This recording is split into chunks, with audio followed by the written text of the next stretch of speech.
Welcome student. আজকে যে বিষয়টি আমি তোমাদের সঙ্গে শেয়ার করতে যাচ্ছি সেটি হচ্ছে মাইটোসিসের গুরুত্ব।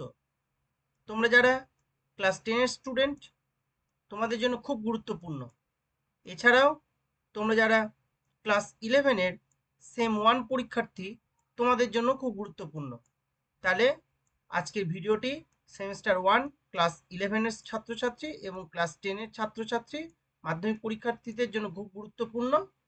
এছাড়াও তোমরা যারা নিট পরীক্ষার্থী, তোমরা ভিডিওটিকেও খুব ভালো করে লক্ষ্য করো, কারণ এখান থেকে বিভিন্ন রকমের প্রশ্ন আসে। এমন কিছু কিছু তথ্য তুলে দেওয়া হয় কোষ বিভাজন সংক্রান্ত, সেখান থেকে জানতে চাওয়া হয় যে মাইটোসিস সম্পর্কিত কোন তথ্যটি সঠিক বা কোন তথ্যটি সঠিক নয়। এই রকম যে মানে ভুল অথবা ঠিক তথ্য কোনগুলি, এই ধরনের প্রশ্নে মানে wrong statement or correct statement, find out wrong statement, find out correct statement about mitosis, এইরকম ধরনের প্রশ্নে কিন্তু নিটের ক্ষেত্রে খুব গুরুত্বপূর্ণ। তাহলে আজকের ভিডিওটি শুরু করা যাক। প্রথমে দেখতেই পাচ্ছ মাইটোসিসের গুরুত্ব লেখা আছে। তাহলে মাইটোসিসের গুরুত্ব আলোচনা করার আগে জানতে হবে মাইটোসিস কাকে বলে। মাইটোসিস এক ধরনের কোষ বিভাজন প্রক্রিয়া, তোমরা প্রত্যেকেই জানো, যেটা কোষ চক্রের এম ফেজে এটা অবস্থান করে বা এম ফেজের একটা অংশ এটা। যে জটিল ও ধারাবাহিক প্রক্রিয়ায় জীবের মাতৃকোষে বা মাতৃকোষ প্রথমে নিউক্লিয়াস ও পরে সাইটোপ্লাজম বিভাজনের মাধ্যমে দুটি সম আকৃতির ও সমগুণ সম্পন্ন দুটি অপত্য কোষ সৃষ্টি করে, তাকে মাইটোসিস বলা হয়। দেখো এখানে যে ছবিটি দেওয়া হয়েছে সেখানে আমরা দেখতে পাচ্ছি এই একটা কোষ। এই কোষে এখানে একটু জুম করে দেখলে দেখতে হবে যে ভিতরে লেখা রয়েছে কি 2n লেখা রয়েছে। 2n মানে হচ্ছে এখানে ক্রোমোজোম সংখ্যা ডিপ্লয়েড। সেখান থেকে কি হলো না আলটিমেটলি কি হচ্ছে, দুটো কোষ তৈরি হচ্ছে। আলটিমেটলি কি হচ্ছে না দুটো কোষ তৈরি হচ্ছে। প্রথমে কি কি হবে ক্যারিওকাইনেসিস, যেটাকে আমরা বলছি কি নিউক্লিয়াস বিভাজন, যাকে আমরা ক্যারিওকাইনেসিস বলি। দেন কি হচ্ছে সাইটোকাইনেসিস, সাইটোকাইনেসিসকে আমরা কি বলছি সাইটোপ্লাজম বিভাজন। তাহলে এই যে ক্যারিওকাইনেসিস হলো, দেন সাইটোকাইনেসিস। সাইটোকাইনেসিসে কিন্তু আলটিমেটলি ক্যারিওকাইনেসিসে কিন্তু দুটো কোষ তৈরি হয় না। একটা মাতৃকোষ থেকে যে দুটো অপত্য কোষ, এই আলটিমেট অপত্য দুটি কোষ কিন্তু ক্যারিওকাইনেসিসে তৈরি হচ্ছে। এই জন্য দেখো এখানে একটা থেকে আরেকটাকে দেখানো হয়েছে কোষকে, তারপরে দুটো ভাগ করা হয়েছে, মানে এইখানে কিন্তু ক্যারিওকাইনেসিস হয়ে গেল। ঠিক আছে, এই জায়গাটাতে ক্যারিওকাইনেসিস কমপ্লিট। দেন কি হচ্ছে এইখানটা সাইটোকাইনেসিস। এই সাইটোকাইনেসিস যখন সম্পন্ন হচ্ছে তখন কিন্তু একটা কোষ থেকে দুটো কোষ তৈরি হয়েছে এবং প্রত্যেকটাই ক্রোমোজোম সংখ্যা দেখো 2n দেখা আছে। তাই প্রথমেই ডেফিনেশনে কি বলে দেওয়া হলো না জীবের মাতৃকোষ প্রথমে ক্যারিওকাইনেসিস মানে নিউক্লিয়াস বিভাজন, তারপরে সাইটোকাইনেসিস বা সাইটোপ্লাজম বিভাজনের মাধ্যমে দুটি সম আকৃতির ও সমগুণ সম্পন্ন দুটো অপত্য কোষ তৈরি করছে। এই দেখো একটা কোষ, এই একটা কোষ, এখানে লেখা রয়েছে কি দুটো অপত্য কোষ। সেই বিভাজন প্রক্রিয়াকে বা সেই কোষ বিভাজনকে আমরা কি বলছি মাইটোসিস, কোষ বিভাজন প্রক্রিয়া।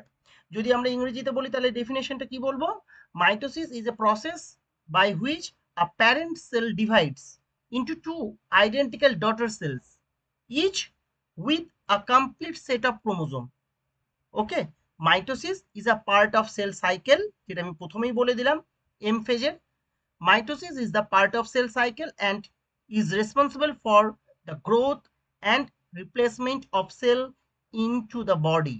Okay, so mitosis is a part of cell cycle and is the divisions by which the parent cells divides into two identical daughter cells, each of a complete set of chromosome. Complete set of chromosome, that means 2n.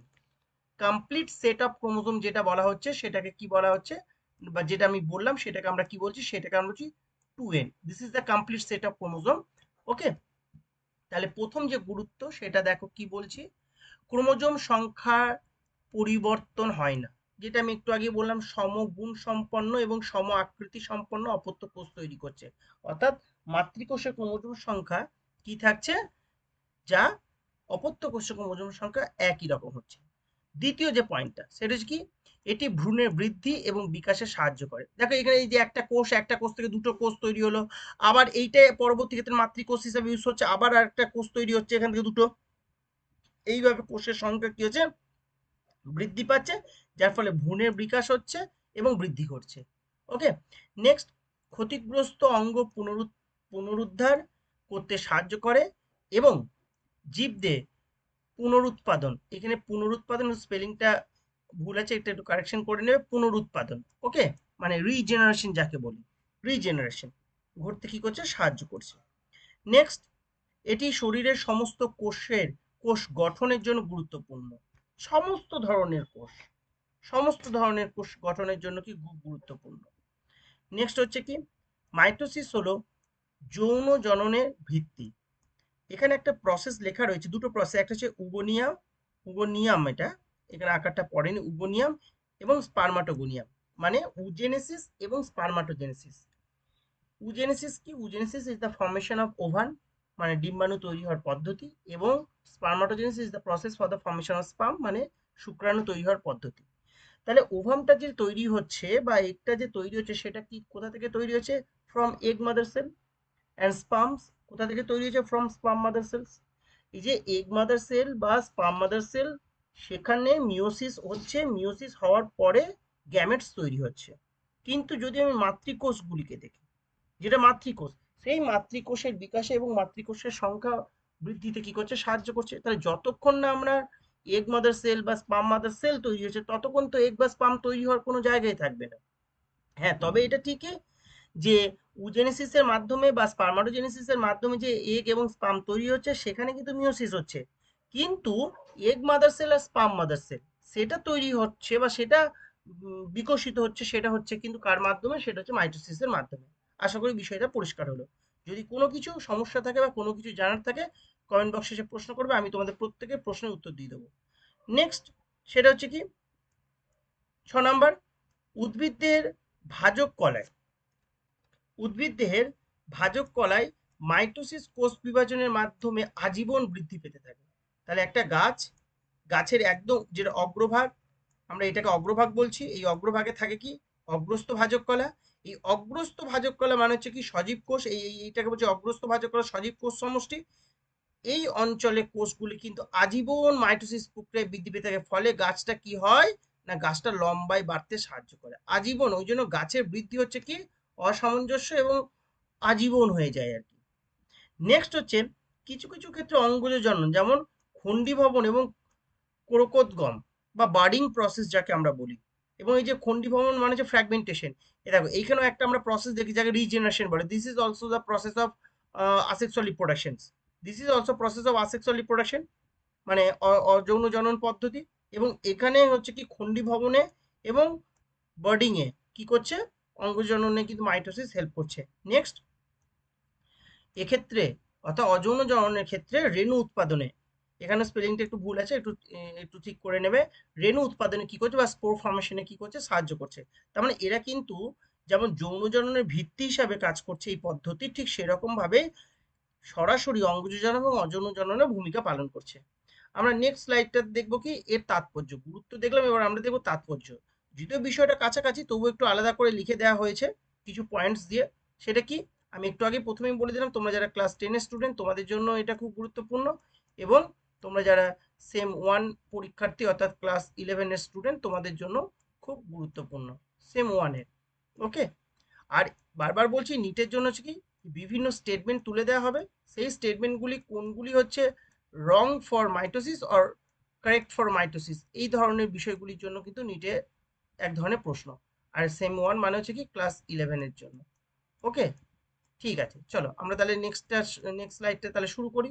প্রথমে যেটা বলা হলো কি, এটি বিভাজনের পর অপত্য কোষে দেখো দেখতে হচ্ছে একই সংখ্যক ক্রোমোজোম বজায় থাকে, যেটা একটু আগে বললাম, এবং যেটা ছবি এঁকে আমি বলেছি, সেটা হচ্ছে মাতৃকোষের ক্রোমোজোম সংখ্যা 2n হলে অপত্য কোষেও ক্রোমোজোম সংখ্যা কি হচ্ছে, 2n হচ্ছে।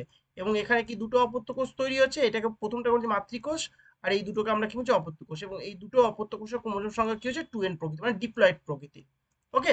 নেক্সট, এটি বহুকোষী জীবের বৃদ্ধি এবং বিকাশে সাহায্য করে, ঠিক। নেক্সট, ক্ষতিগ্রস্ত টিস্যু মেরামত করতে সাহায্য করে, ক্ষয়পূরণে। নেক্সট হচ্ছে কি, এটি কোষকে সঠিক আকার বজায় রাখতে কি করে, সাহায্য করে। নেক্সট, মাইটোসিস প্রক্রিয়ার মাধ্যমে বা মাইটোসিস কোষ বিভাজনের মাধ্যমে নিউক্লিয় সাইটোপ্লাজমিক অনুপাত বা এন অনুপাত সি নিউক্লিওসাইটোপ্লাজমিক অনুপাত কি করছে না বজায় রাখতে সাহায্য করছে, কোষকে এবং কোষকে সক্রিয় রাখতে সাহায্য করছে। তাহলে একটা শব্দ আমরা দেখতে পেলাম, যে শব্দটাকে আমরা বলছি N C ratio. What do you mean by N C ratio? বিশেষ করে ক্লাস 11 এর জন্য খুব গুরুত্বপূর্ণ এটা। N C ratio, the nuclear cytoplasmic ratio, is a measurement used in cell biology. It is a ratio of the size of the nucleus of a cell to the size of the cytoplasm of that cell. কোনো একটা কোষের যে নিউক্লিয়াসের size এবং সেই কোষের যে সাইটোপ্লাজমের size, তার যে রেশিও, সেই রেশিওটাকে আমরা কি বলছি? এনসি রেশিও বা N:C রেশিও। এই N:C কে আমরা আবার কি বলতে পারি? N/C ratio. দুটোই কিন্তু এক, N/C ratio or N:C ratio মানে হচ্ছে নিউক্লিয়ার বা nuclear and cytoplasmic ratio is A ratio of the size of the nucleus of a cell to the size of the cytoplasm of that cell. Okay, the NC ratio indicates the maturity of a cell because as a cell matures, the size of its nucleus gradually decrease. তার মানে যখন সেলটা আকারে বৃদ্ধি পেতে থাকবে তখন তার নিউক্লিয়াসের সাইজটা কি হবে? কমবে। তাই এনসি রেশিওটাকে ইন্ডিকেশন দেয় যে সেল কি কন্ডিশনে আছে। ওকে, তাহলে এটা একটু খুব ভালো করে বিষয়টাকে মনে রাখবে, হোয়াট ইজ এনসি রেশিও। এছাড়াও আরেকটা কাজ হয় মাইটোসিসের মাধ্যমে, সেটা হচ্ছে কি না, সেটা হচ্ছে সেল তার নিজের সারফেস ভলিউম রেশিও বজায় রাখে। ওকে, তাহলে আজকে এটুকুই তোমাদের সঙ্গে শেয়ার করার ছিল। যদি এই সংক্রান্ত তোমাদের কোনো প্রশ্ন থাকে তোমরা কমেন্ট বক্সে এসে প্রশ্ন করবে, আমি তোমাদের প্রত্যেকের উত্তর দিয়ে দেবো।